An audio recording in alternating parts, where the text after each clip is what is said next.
QLoRA is, well, an improved version of LoRa, which we all know LoRa. LoRa is amazing, and if you don't, I made a video on LoRa, so you should go see that. But LoRa is awesome in general, but she has one problem.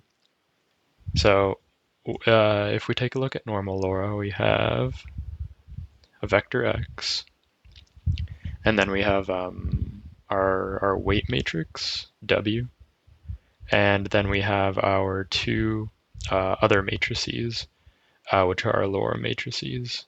I think in this paper they call them L1 and L2, but for demonstration purposes, it doesn't really matter.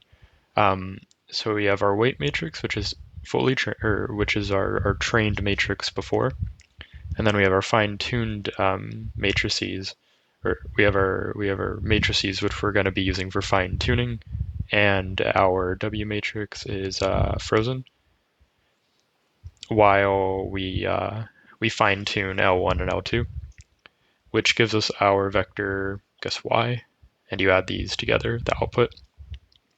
And the big thing with LoRa is this is really small. The LoRa matrices are really small. If you have a vector of shape, say, like 512, then W would be an R of 512 by 512. L1 would be an R of 512 by 1, and L2 would be an R. In this case, or it would be 512 by R, but in LoRa you usually set R equal to 1. So in the original paper they had like this part was R, and R can be any number, usually smaller than the dimensionality, which is 512 in this case. This would be 1 by 512. So these just are a total of 1024 parameters, while the original is 512 squared parameters. And this is the big thing, because you only need to store like the gradient information of L1 and L2, but W you can just let be frozen, and you don't really need to do anything with it besides let it sit in memory. But the authors in QLoRA are like, well, why don't we make this smaller? The problem is this W matrix, because it's so large. It takes up so much memory. And where is it? It is, yeah.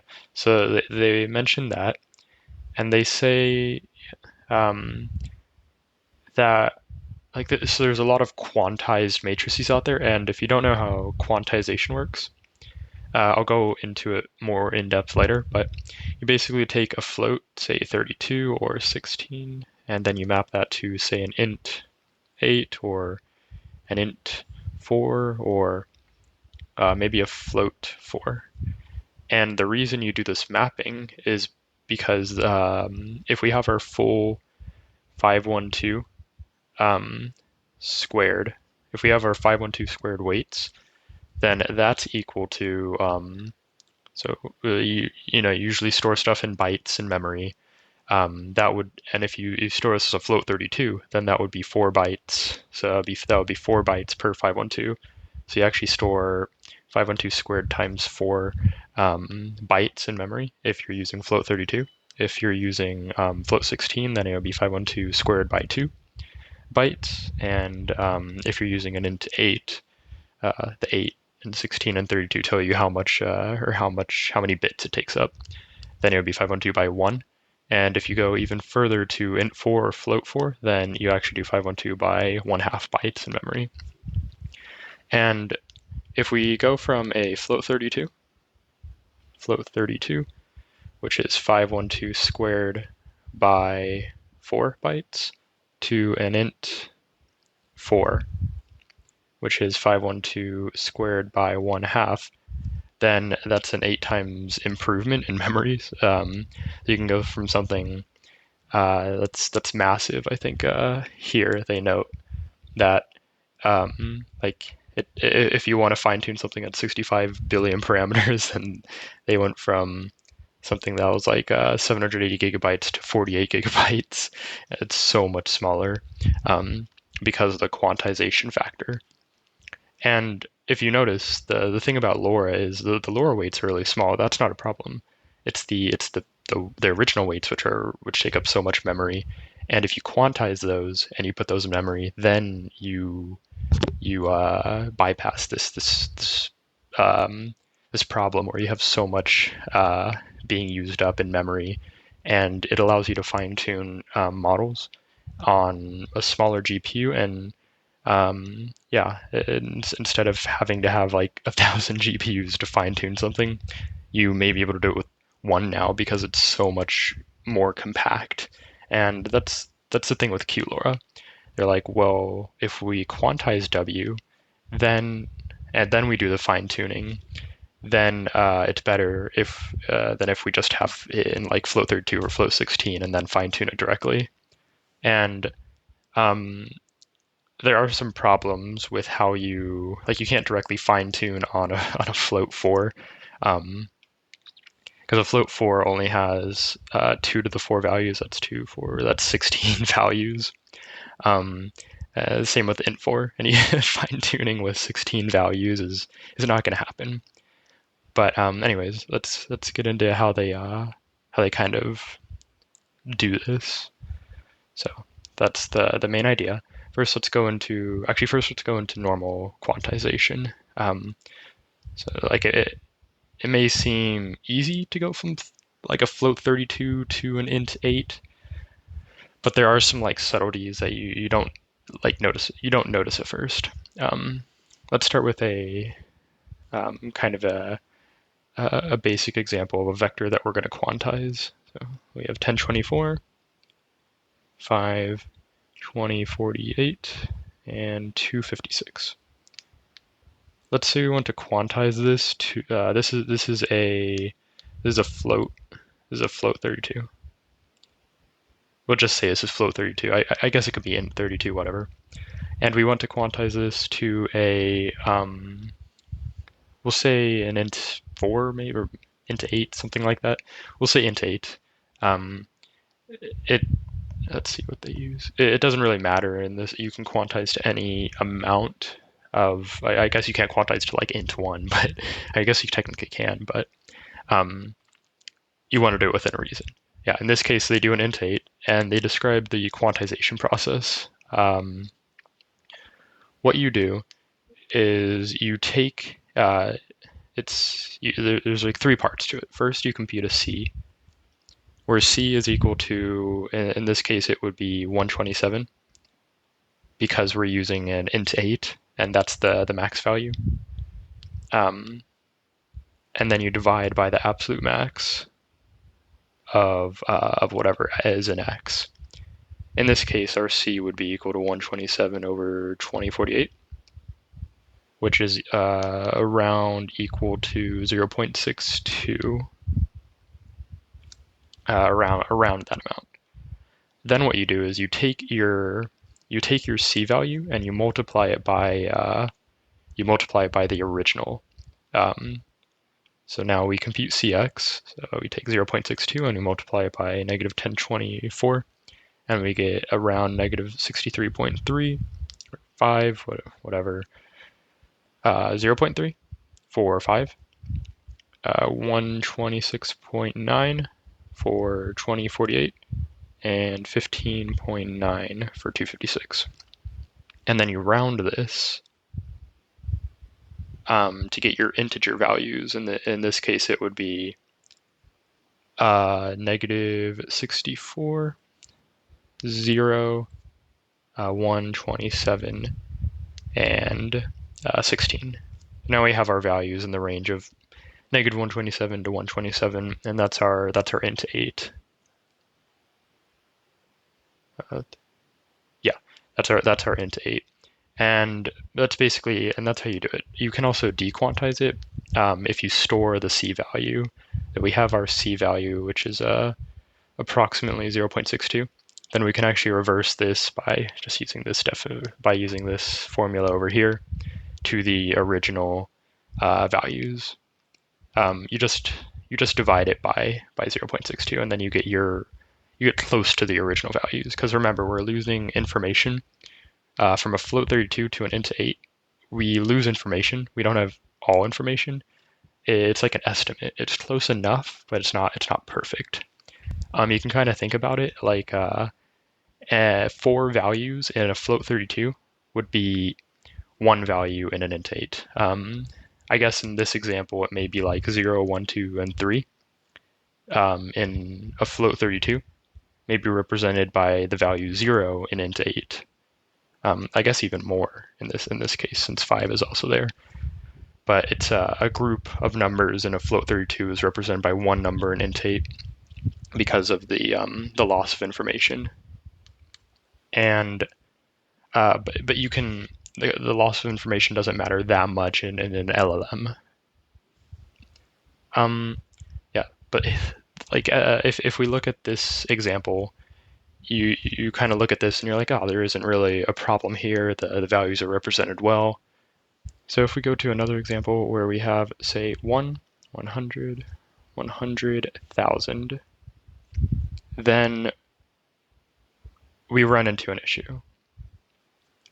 First, let's compute our C. So C is equal to 127 over, in this case, 100,000, which is equal to like 0.00127. And then we multiply all the numbers by that. So Cx is equal to 0.00127. And then 100 goes to 0.127. And then 100,000 goes to 127, obviously. Then if we round this, round Cx, then you get 0, 0, and 127. As you can see, the value 1 is the same as the value 100,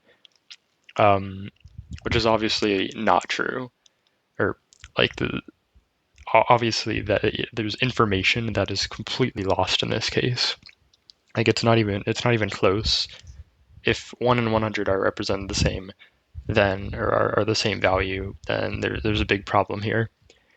And in this case, it's because of the 100,000 and the normal quantization has issues with like outliers. If you have one massive outlier, then it completely destroys the information you have from the other values, which will probably be smaller.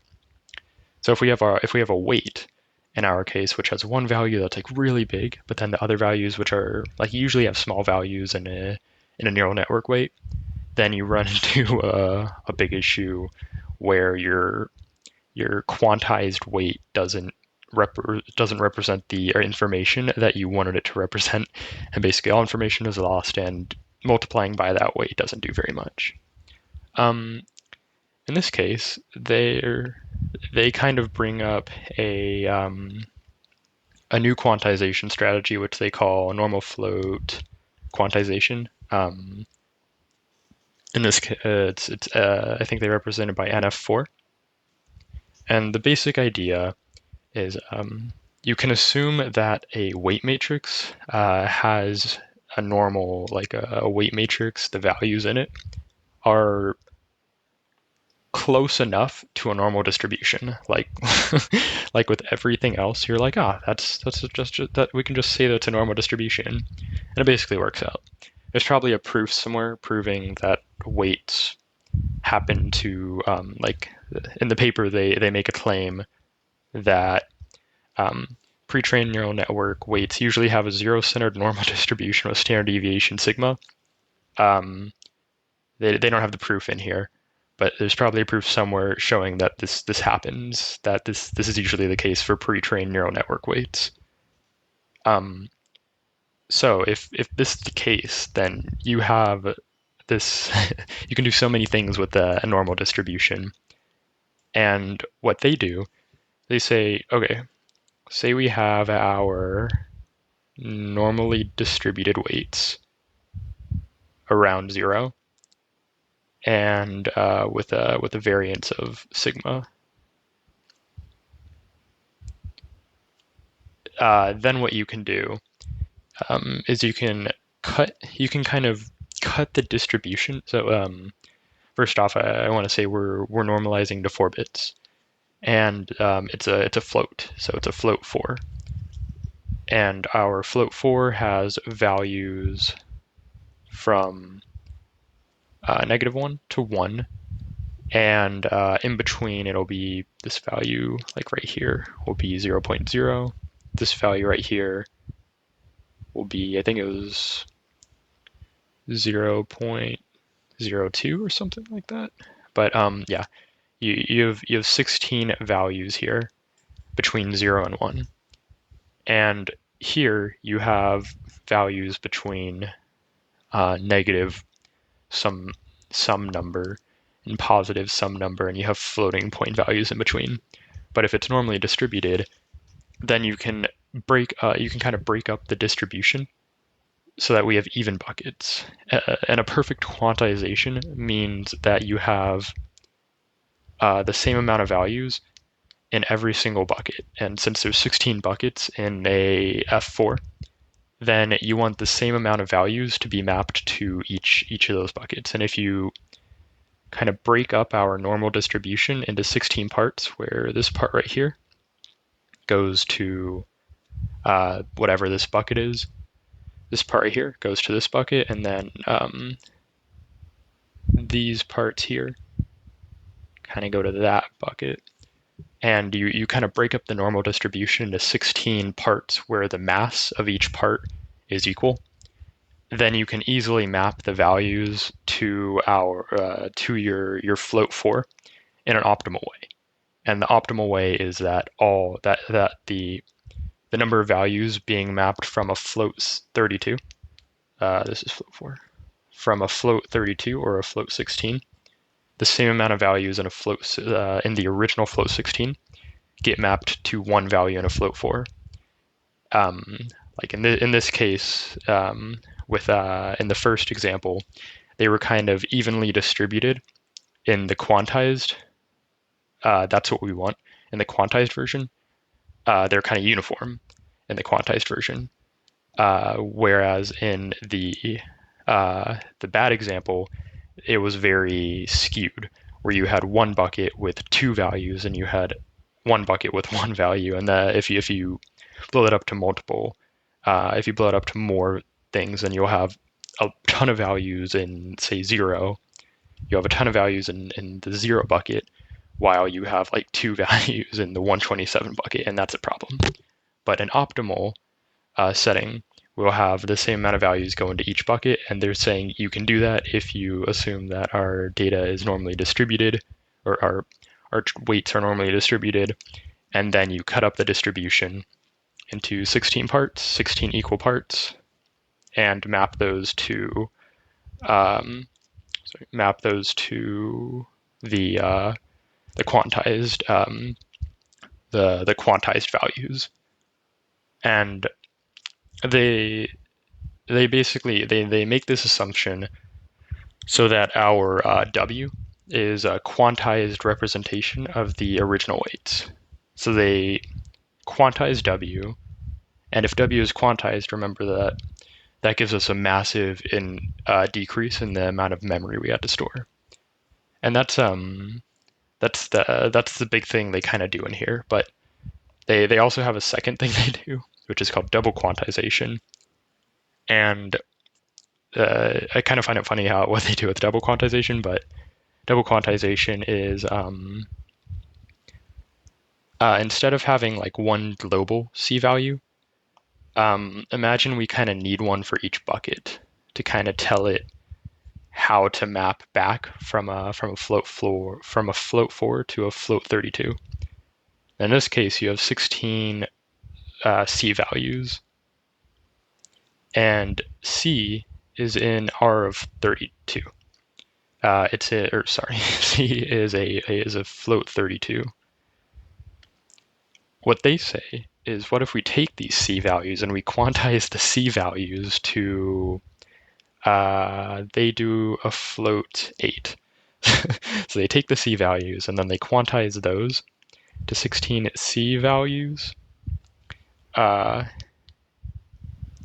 in float 8, and that gives you one extra C value in float 32.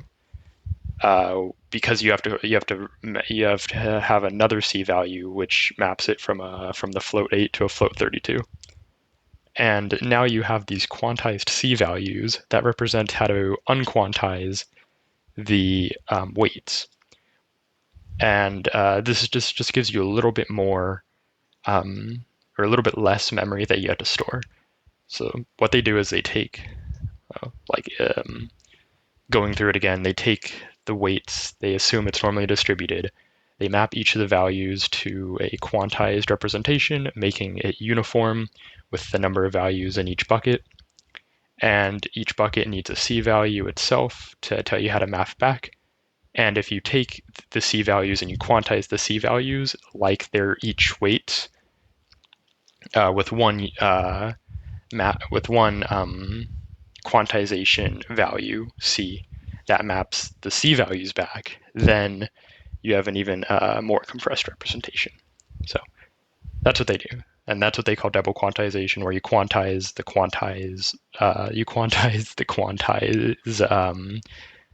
coefficients.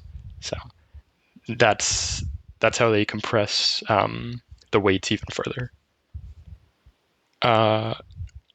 And yeah, right here. So now that we have these quantized weights, you can store them in memory along with the C values, and you have this really efficient representation of the weights.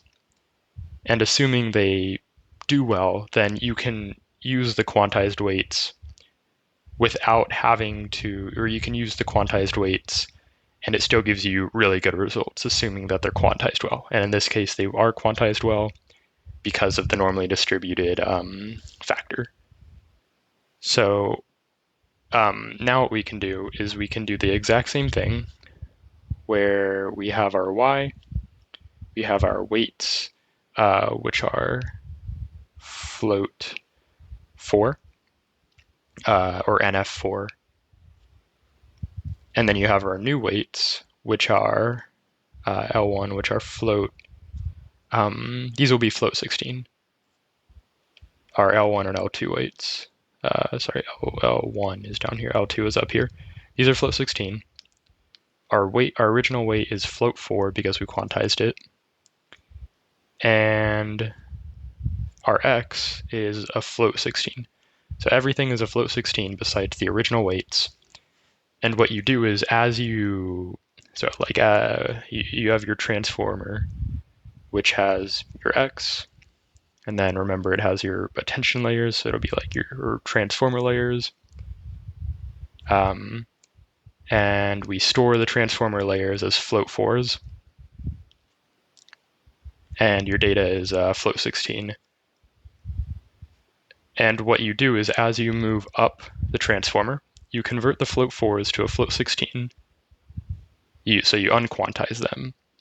You do the computations with X, and then you convert you store everything in memory, but you can you only need to store the L values in memory,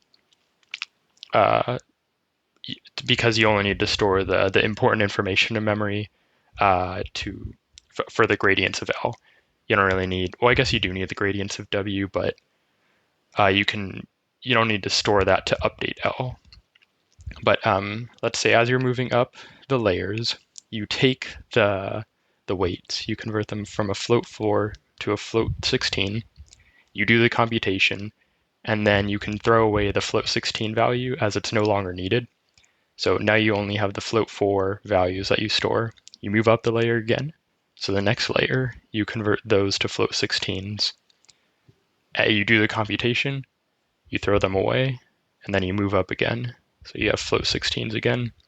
And in this case, you're only storing the memory needed for one layer at a time. Or I guess in this layer, it'd be one linear layer at a time, not one transformer layer at a time. So you would only do it for one W at a time as you're moving up the transformer stack. So you unquantize it as you need it, and then you, while you're storing the quantized information, you unquantize it, you load it into GPU memory, and then you, after you're done with the values in GPU memory, you just get rid of them. So you only keep the float 4 value as you need it, and you only you unquantize the float 4 value whenever you need the float 4, or whenever you need the actual float 16 values. And it's really efficient in GPU memory. Like you pretty much have unlimited normal memory, but in GPU memory, you have very limited amount of memory. And if you load in the float 16 values as you need it, and only store the float 4, or you compute the float 16 values as you need it while only storing the float 4 values, then you have a very efficient representation of the data because it's in float 4. And that's basically what they do. They double dequantize it because you double quantized it in the first place. You do the computation, and then you throw away the data whenever you're done with it. And yeah, and that's how they basically do LoRa, but with a more compressed factor. They basically just quantize W and then unquantize it as it's needed, which is it's a really smart way of making W smaller, because you can't really get around the weights that you originally have. But you basically do normal LoRa. So all you're doing is normal LoRa, but instead of doing it on W in its original form, you do it on W in the original form would be like float 16. You don't do it as in float 16. You do W. You store W as float 4, and then you make it a float 16 as you need it. So that's all you do. Normal LoRa, but with quantized weights, and that's all you do. And that's all this paper is about. It's about taking normal LoRa and quantizing the weights, or only quantizing W and then unquantizing it as they need it. And I wish they had a diagram here showing exactly how much of a difference this makes. Because if we look at this, I don't know what rogue L is, but I think it's just one of the language model metrics. Not exactly sure. Yeah, so they have accuracy, they have more accuracy, and you can see that the accuracy for LoRa and QLoRA is very similar, but QLoRA is much more efficient in its representation. And they basically get the same accuracy as a floating point 16, as fine-tuning a floating point 16. So yeah, in its original form, as opposed to so in the original form of a float 16, they get the same accuracy as if they use their QLoRA double quantization tactic. But if we look, they don't have anything about how efficient it is, I think.